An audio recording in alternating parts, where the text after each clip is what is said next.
Kita beralih ke sorotan lainnya, Saudara. Keluarga almarhum Dini Sera mendatangi Komisi Yudisial demi mencari keadilan atas vonis bebas hakim terhadap Ronald Tanur dalam kasus penganiayaan yang menewaskan Dini.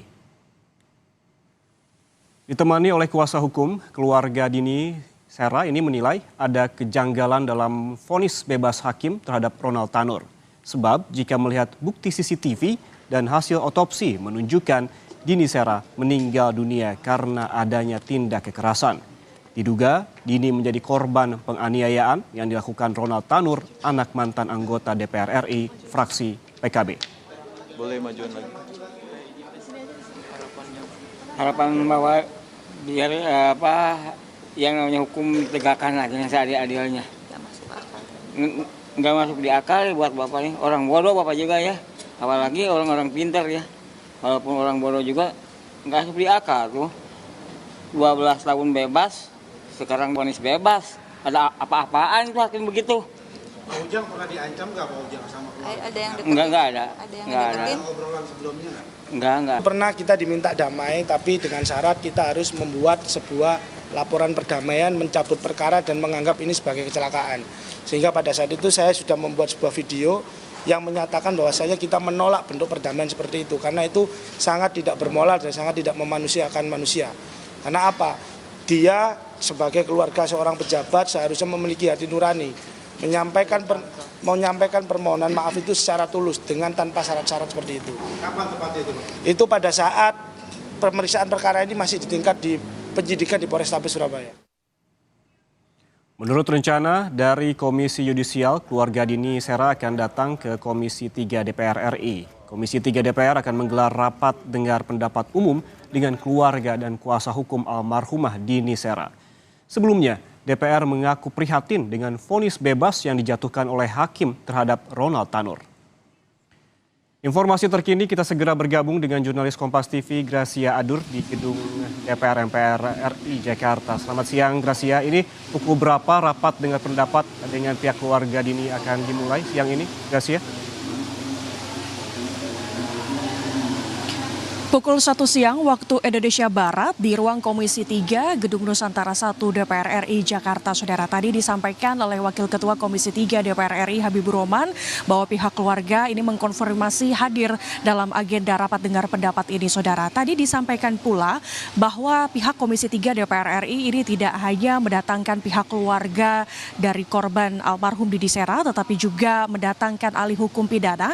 Tujuannya untuk melihat seperti apa perspektif ataupun pandangan dari ahli hukum pidana terkait kasus penganiayaan yang dilakukan oleh terdakwa Ronald Tanur ini, saudara. Nah, yang menjadi pertanyaan besar di sini adalah apa alasannya, mengapa pihak Komisi 3 DPR RI ini melakukan agenda rapat dengar pendapat dari pihak keluarga almarhum Dini Sera, karena tadi disampaikan oleh Wakil Ketua Komisi 3 DPR RI Habibur Rahman ada kejanggalan dari kasus ini. Letak kejanggalannya ada di sebelah mana? Tadi disampaikan oleh Habibur Rahman apa yang dilakukan oleh terdakwa Ronald Tanur ini ada buktinya dari CCTV, kemudian video yang beredar di media sosial bahwa terlihat adanya unsur kesengajaan. Tapi mengapa hal ini divonis bebas oleh Majelis Hakim Pengadilan Negeri Surabaya yaitu Erin Tuah Damanik, sehingga dari Komisi 3 DPR RI ini mendesak untuk pihak keluarga segera melakukan kasasi terkait kasus ini agar kasus ini bisa terang benderang. Nah, untuk lebih lengkapnya, Yan Rahman dan juga saudara, mari kita simak pernyataan dari Wakil Ketua Komisi 3 DPR RI Habibur Rahman. Melihat ini sangat-sangat janggal karena kami amat sangat prihatin dengan putusan seperti ini. Kalau dari rekaman video yang kami lihat juga ya, kami lihat di di media sosial ya dan di televisi juga, sebenarnya nggak masuk akal yang bersangkutan divonis bebas ya. Saya ya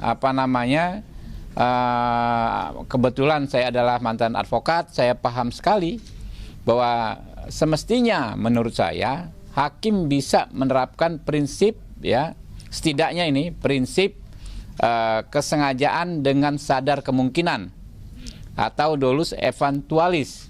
Jadi kalau kita misalnya tidak berniat membunuh orang, tetapi kita sadar apa yang kita lakukan kemungkinan besar bisa mengakibatkan orang meninggal dunia. Ya, itu masuk dalam gradasi kesengajaan dengan sadar kemungkinan.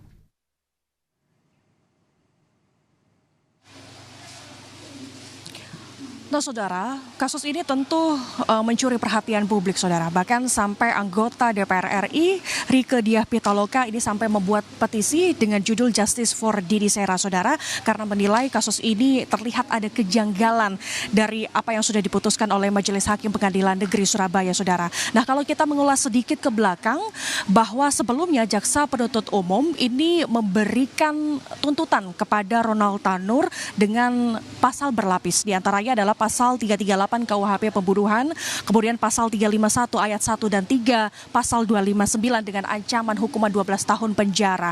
Tetapi ketiga Majelis Hakim Pengadilan Negeri Surabaya, salah satunya ketua Majelis Hakimnya adalah Erin Tuadamanik, ini memutuskan memvonis bebas Ronald Tanur ini, saudara, dengan dua pertimbangan. Pertimbangan yang pertama adalah hakim menyimpulkan bahwa keterangan dari sejumlah saksi ini tidak menunjukkan tidak ada yang melihat bahwa Dini Sera ini meninggal dunia. Itu yang pertama. Kemudian alasan kedua pertimbangannya bahwa Dini Sera ini meninggal bukan karena penganiayaan, tetapi adanya alkohol, kandungan alkohol di dalam tubuh korban sendiri, saudara. Nah, berkaitan soal kasus ini, maka Komisi 3 DPR RI berkomitmen akan membantu pihak keluarga agar kasus ini bisa diadili secara seadil-adilnya, saudara. Yan Rahman.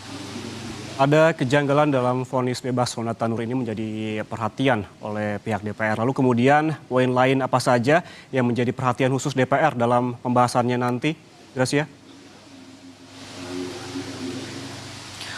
Poin-poinnya tentu dari pihak keluarga adalah meminta bantuan kepada pihak Komisi 3 DPR RI untuk segera mengadili kasus ini terang benderang, saudara, agar terlihat jelas seperti apa kasus ini sebelumnya, saudara. Dan keluarga korban ini tentu sangat kecewa dengan keputusan dari Majelis Hakim Pengadilan Negeri Surabaya, saudara, sehingga ada sejumlah upaya hukum yang dilakukan oleh pihak keluarga. Nah, Biro Bantuan Hukum Damar Indonesia yang selama ini mendampingi pihak keluarga dari almarhum Dini Sera ini melakukan sejumlah upaya hukum, salah satunya adalah sudah melaporkan Majelis Hakim Pengadilan Negeri Surabaya ke Komisi Yudisial dan Badan Pengawas Hakim Mahkamah Agung. Nah, sebelum pihak keluarga ini nanti datang ke Komisi 3 DPR RI pukul 1 siang tadi. Sebelumnya pihak keluarga ini sudah mendatangi Komisi Yudisial sekitar pukul 10 pagi waktu Indonesia Barat untuk menyampaikan laporan terhadap ketiga majelis hakim ini, saudara. Dan informasinya laporan ini sudah diterima oleh Komisi Yudisial. Selanjutnya dari Komisi Yudisial ini akan membentuk tim investigasi khusus untuk menuntaskan kasus ini, saudara. Kemudian tidak hanya itu, dari pihak keluarga ini juga sudah segera melaporkan hal ini ke Komisi Pemberantasan Korupsi atau KPK karena dicurigai ada sesuatu yang memicu hakim ini menggunakan indikasi penyalahgunaan wewenang dan juga penyuapan, saudara. Dan yang terakhir adalah melakukan kasasi, saudara. Jadi kita akan tunggu bersama ke depannya akan seperti apa, karena dari pihak keluarga sendiri ini mendesak ke Komisi Yudisial, kemudian Mahkamah Agung, juga KPK untuk segera melakukan pemeriksaan, investigasi, serta penindakan terhadap ketiga majelis hakim ini. Yan Rahman. Baik, terima kasih jurnalis Kompas TV, Gracia Adur melaporkan langsung dari Gedung DPR RI Jakarta.